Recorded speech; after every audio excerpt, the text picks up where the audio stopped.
और पर्टिकुलरली ये जो केस है ये एफआईए से पर्टेन करता है और एफआईए चूंकि डायरेक्टली प्राइम मिनिस्टर के अंडर होती है, इंटीरियर मिनिस्टर के अंडर होती है, तो इस पे सुप्रीम कोर्ट ने काफी सीरियस नोट लिया हुआ है कि उसमें प्रोसिक्यूटर को तब्दील किया जा रहा है। उसमें जो इसके डायरेक्टर थे रिजवान साहब, उन्हें चेंज कर दिया गया। उसके बाद जो दूसरे केस ऑफिसर्स थे उन्हें चेंज किया गया। आमिर अब्बास साहब, ब्रेक से पहले शहबाज शरीफ साहब का और हमजा शहबाज साहब के केस की पूरी तफसील हमने अपने देखने वालों के सामने रखी। क्या वजह है कि अब तक जब से वो वज़ीर आज़म बने हैं शायद चौथी या पाँचवीं दफ़ा है कि उनके ऊपर फ़र्द जुर्म की तारीख होती है लेकिन फ़र्द जुर्म लग नहीं पा रही? इसकी ये ताख़ीर क्यों हो रही है, क्यों नहीं लग पा रही है? देखिए, ये ताख़ीर होने की वजह सुप्रीम कोर्ट में एक केस चल रहा है सो मोटो, जिसमें उन्होंने कहा है कि ये जो आला ओहदेदार हैं उनके ऊपर जो करप्शन के मेगा केसेस हैं, चाहे वो एफआईए में हैं या नैब में, तो उस पे बज़ाहिर प्राइमा फेशी लग रहा है कि असरअंदाज होने की कोशिश की जा रही है।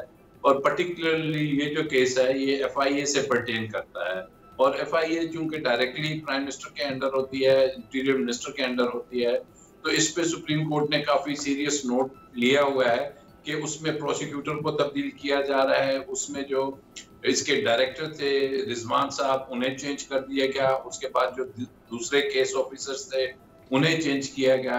तो ये इस वजह से डिले हो रहा है कि जो बाअसर शख्सियात होती हैं तो वो अपने जो लीगल टीम होती है उसके जरिए से वो इसको किसी न किसी हीले बहाने से डेट्स ले रही हैं। और वजह ये है कि अब जो नैब की अदालतें हैं वो भी जो नैब की इसकी एफआईए की कोर्ट होती है वो मिनिस्ट्री ऑफ लॉ के अंडर होती है।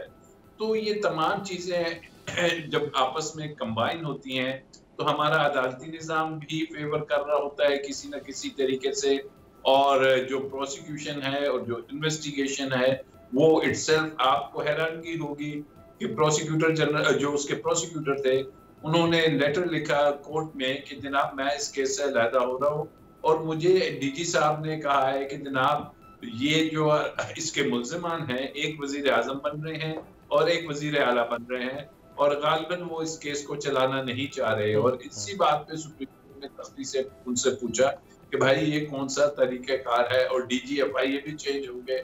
तो अमीर अब्बास, ये वो चीजें हैं ग्राउंड रियलिटीज अनफॉर्चुनेटली कि जिसमें हमारा लीगल सिस्टम भी दुनिया में इतने, जो हमारा अदालती सिस्टम है दुनिया में बहुत नीचे है। रूल ऑफ लॉ में भी हम 128वें या 27वें नंबर पे हैं। सही। So these are the main causes जिस वजह से ये डिले हो रहा है। राइट। असलम गुमन साहब, सर जिस नैब की बुनियाद रखी जनरल अमजद साहब के साथ मिलकर आपने आज से तकरीबन कमोबेश 23 साल पहले, तो इन 23 सालों में इस नैब ने सिर्फ और सिर्फ सियासतदान हो या ब्यूरोक्रेट्स हों उनसे गालियाँ ही खाई हैं।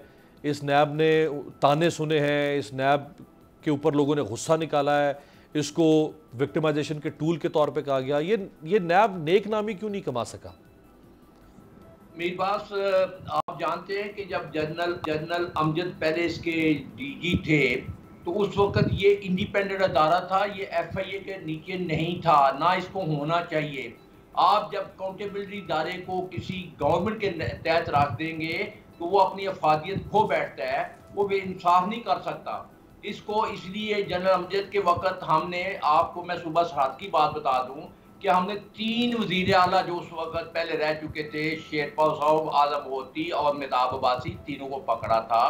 वहाँ के हमने एमडीएफ पकड़ा था और मुझे याद है तकरीबन 80 के करीब हमने केस किए थे और एक ही बेल नहीं हुई थी, क्योंकि हमारा जो इन्वेस्टिगेशन सिस्टम था वो डॉक्यूमेंट्री बेस्ड था। और ये वकील साहब माशाल्लाह आप पूछ सकते हैं इनसे कि जब डॉक्यूमेंट्री एविडेंस एक लग जाता है वो आदमी छू नहीं सकता, इसलिए वहाँ बेल नहीं हुई थी। तो लोग उसके बाद या तो फिर अंदर थे या प्री बार्गेनिंग करके आए थे। तो आप जब अपने इसको एफआईए के नीचे रखेंगे और एफआईए का जो सरबराह होता है वो आपको पता है वजीर दाखिला होता है, और वजीर दाखिला जो अभी लाए हैं उनके वो खुद आपको मैं से क्या तफसील सारी दुनिया को पता है। और फिर बदकिस्मती देखो, ये पहले भी या शरीफ आए हैं तो इन्होंने अपने केस खत्म की है। जब नैब ने इन्होंने अपना जो मिले थी वो अपना बार भागे थे, फिर बार्गेनिंग की, ये मुझे याद है, ये जो इनका अपना वो है फैक्ट्री है, उसको गिरवी रखा था साहब, जब आए फिर वापस ले लिया। अभी आप मुझे देखना इस मुल्क की कितनी बदकिस्मती है कि वज़ीर आला और वज़ीर आज़म दोनों के ऊपर करप्शन के केस है और नैब में केस है। आखिर कुछ ना कुछ उसमें है तो ताब है ना, और वो इनकी सिर्फ है कि इनको ख़त्म करें।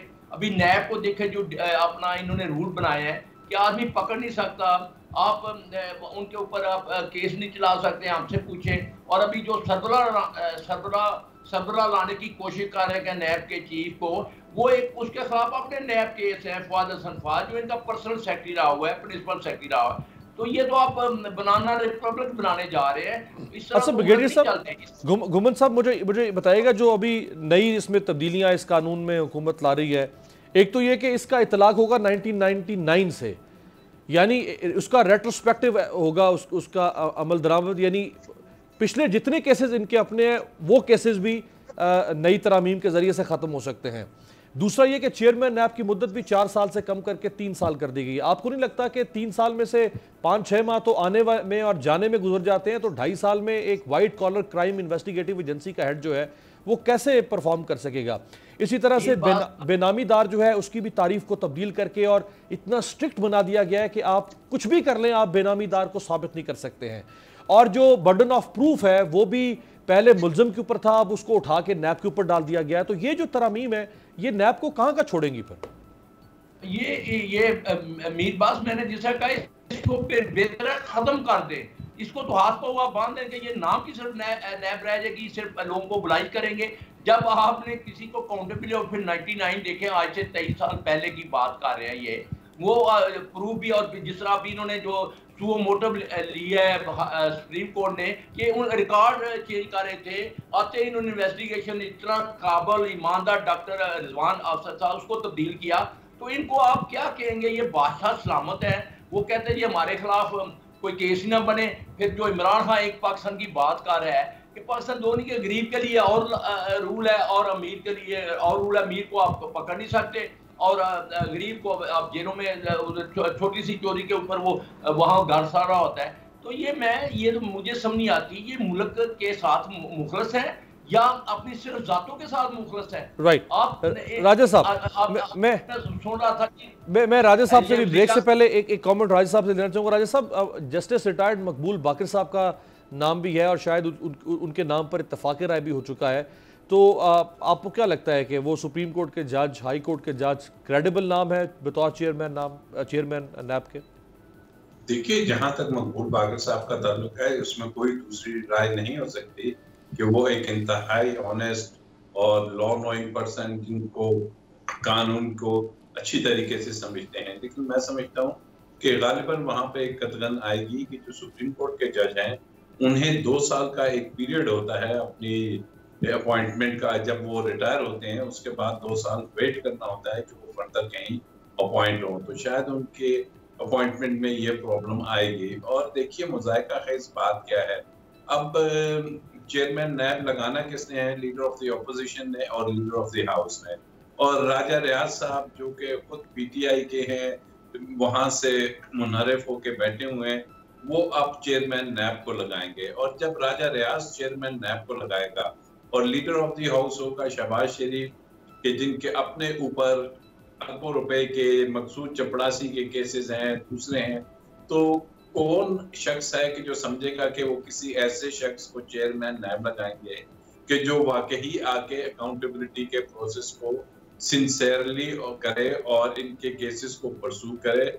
और फिर अमीर अब्बास, जिस अंदाज में अभी आपने कहा कि ये जो अमेंडमेंट्स आ गई हैं, ये अमेंडमेंट्स आने का मतलब ये है कि नैब में किसी को सजा हो ही नहीं सकेगी, पर्टिकुलरली ये जो पॉलिटिशियंस या ब्यूरोक्रेट्स हैं, कि अगर आप कहते हैं कि जी कैबिनेट में कोई डिसीजन हुआ उसको चैलेंज नहीं किया जाएगा, अगर आप कहते हैं कि जी बेनामी में उसकी वाइफ और बच्चे वगैरह नहीं आएंगे तो फिर क्या आ जाएगा, फिर अगर आप कहते हैं ऑनर्स बर्डन ऑफ प्रूफ जो सा है, honours would lie on the prosecution, कि अगर आप किसी को पकड़ेंगे तो आप कहेंगे कि जी एवनफील्ड में तो आप रह रहे हैं, आप ये नहीं पूछ सकेंगे कि जनाब आप बताइए आपने कहाँ से पैसा लिया।